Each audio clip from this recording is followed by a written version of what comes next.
Well, our journey from the west coast of Ireland to the east coast of England started really well. Remember that for every pound weight of fish we catch, we can travel 1 mile, and we've got a long way to go, all right. But yesterday at Killary, we managed to catch 32 3/4 pounds of fish off the shore, which exceeded our wildest dreams. It got us off to a great start. Now, we've used up 20 of those pounds to get here. This is the top end of Loch Corrib at a place called Marm, and we've come here because we're going to take a gamble. Now, the more fish we can catch in this early part of the journey, the better it is, because it's a long way we've got to go. We're going to get difficult days, so we need to add pounds weight of fish to our keep net. And we think here, at the top end of Loch Corrib, we've got a chance of catching bream, roach-bream hybrids and roach. But I've never fished here before, and all we're going on is rumours. If it comes off, it's going to be spectacular. If we get it wrong, well, we've wasted 20 pounds or 20 miles. We'll see what happens.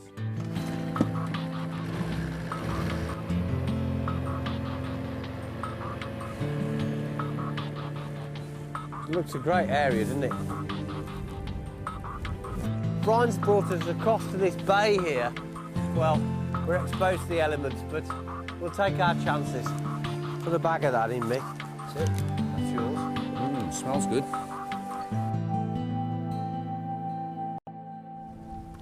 Well, I've just had a bite, a big drop back, and I've definitely got a fish on. It's really hard to tell what's going on out in this wave. The wind switched round now. Coming across the side of us, and Corrib's just spitting its venom at us now. It's almost as if it's saying, don't be so stupid, go home. But I've got a perch here. It's not a monster, about ½ pound, but there it is. At least we've caught something. Beautiful looking fish, absolutely immaculate actually, look at that. And I can give myself a ½ pound without worrying about the keep net. If I get some bream and roach, of course, we'll do that, but just slip this fish back. Just nice to get a bite.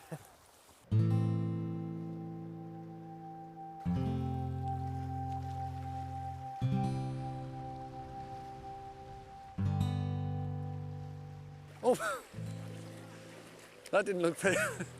Well, this isn't a lot to show for an hour's casting, but at least it's going to take us on another mile or two, and on a day like it's been today, it's very welcome. Little jack pike of about 1½ pounds, I suppose. At least it'll get us on another couple of miles, and I think maybe that one combined with Matt's perch probably weigh about £2 between the two of them. But I'm beginning to think now that we're not really building up enough mileage. I think it's time for us to talk about having a move, and I've been thinking about getting back up to the harbour where we started off. I saw a few roach topping up there. Put this little chap back, then I'll go and have a word with Matt and see what he thinks.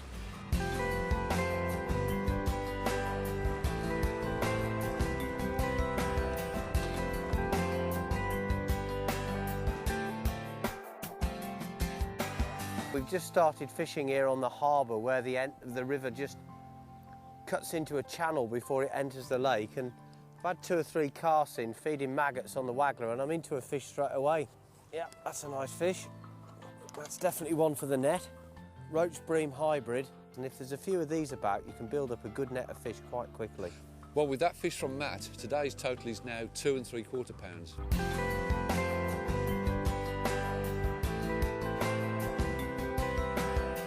Just trotting maggots down the swim on the current, and I've hooked quite a nice fish actually. Oh, lovely fish. That's going to take us a couple of miles anyway. It's got a fairly roach-looking head, but there's a lot of bream in this. It's more bream than roach actually. There we go, now that's really interesting. First putting on the pole and I'm into a fish. I decided to change tactics because the problem here is that the water's very deep. It's about 12 foot in front of me, but that depth varies a great deal. And we've also got the problem of this backflow here. That's a nice fish. Looks like a roach, this one. Here he comes. Nice. Well, that's really interesting, actually. First putting on the pole and I've got one. I know one swallow doesn't make a summer, but that's a beautiful roach. That's not a hybrid, that one. Proper clean roach. It's got beautiful reddish fins, silver body coloration, Very, very nice fish. Put it in the keep net. Now, because of the awkward flow here, the flow's basically coming backwards towards me, and the depth, the uneven nature of the bottom, I decided that basically I was wasting my time by loose feeding and fishing on the float. So I decided to use much heavier ground bait, put maggots inside the ground bait and feed heavy balls of ground bait into the swim. The idea being to bomb the bait down to the bottom. So the ground bait balls go in, they're much denser than the mix I was using in the feeder. They plummet to the bottom, they break up on the bottom, releasing the maggots. And it appears to have worked because what I'm doing is fishing and feeding in the same place, whereas before I'm pretty sure my feed was just getting washed all over the place. So it's been a successful tactic, at least on the first throw in. Let's just see if we can repeat the success with another one.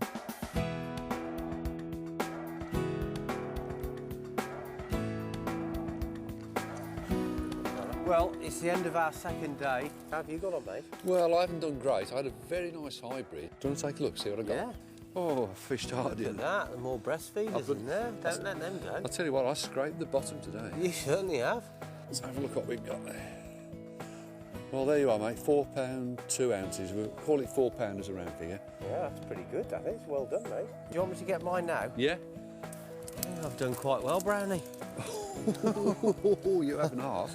Oh, get them in the way bag. It worked really well. I've had some really nice roach and some good hybrids as well.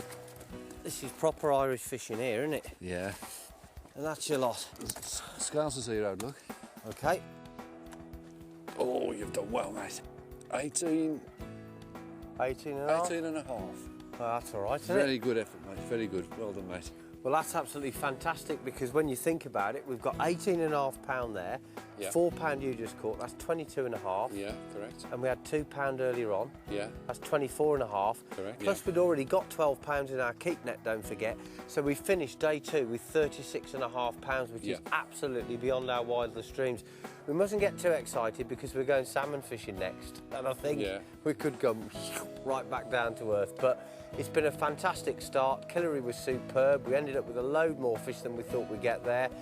Struggle out here today. The weather was absolutely awful, but then we came back to the marina and we cracked it off. And it just goes to show that a few hours in the right place is worth a lot of time in the wrong place. We're well on the road, son. Put it there, mate.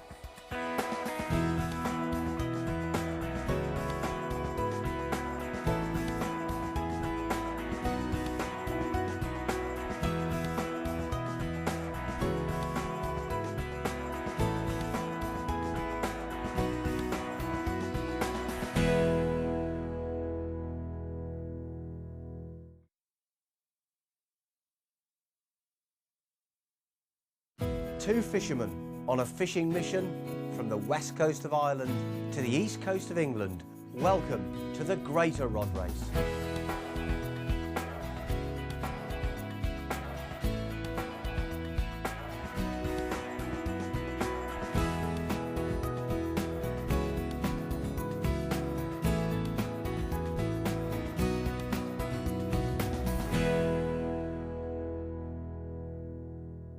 Our journey across Ireland and England continues, and remember the rules of the game are simple. It's pounds for miles. You find us here today at Screeb Fishery on the west coast of Ireland. Now, so far we've caught 57 pounds of fish on our journey, but to get here to Screeb, which you'll find near to the Connemara Mountains, we've of course used mileage up. So we're currently standing on our notional keep net. Here it is. At 28 and a half pounds. That's our fat reserve, if you like. And although that may seem pretty good, and it is, when we leave this area in Western Ireland, we're going to need a lot of miles in reserve to get ourselves across to the Shannon system. So the more fish we can catch, the better it's going to be for us.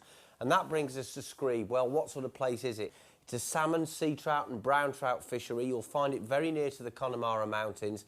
And Trevor here is acting as ghillie for us today. He's brought us down to this fabulous complex in absolutely appalling weather. So thank heavens for this hut. It's a good chance to dry out, discuss tactics, tie up a few leaders and get the flies on the line ready to fish later on. And we're going to need to fish hard because we really do need to catch some fish. So at some point, we're going to have to leave the comfort of this turf fire, go outside and start fishing.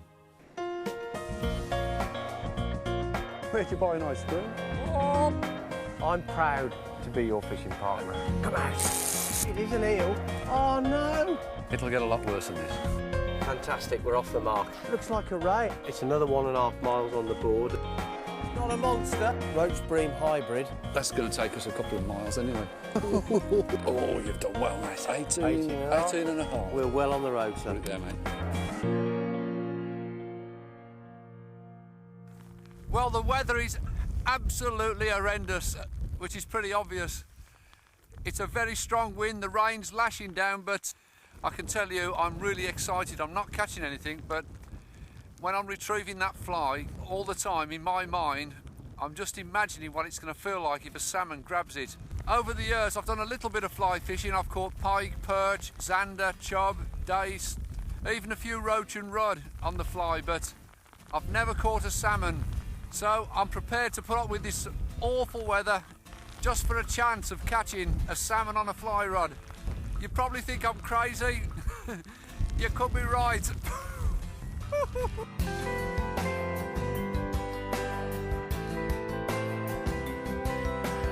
Well, this is certainly the hardest fly fishing conditions I think I've encountered anywhere. We haven't caught anything, and I'm not really surprised because we're not fishing very effectively. The chance of a big trout down there imitate something like maybe a shrimp or a small fish as well. This is absolutely nuts. In all the time I've been fishing, I can't remember such a horrible day, actually. But the bottom line is, Mick, that basically the day's written off, mate. We can't carry on in this. It's just impossible. And when you're on a rod race like this one, to lose a day is, well, it's just devastating, really, and that's what's happened to us. Maybe if we get a few trout under our belts, it's going to get us a bit further, isn't it? Well, it'd be nice to catch something because we've burned up 8 miles getting here, and so we've probably done about 20 miles of our cushion. Yeah.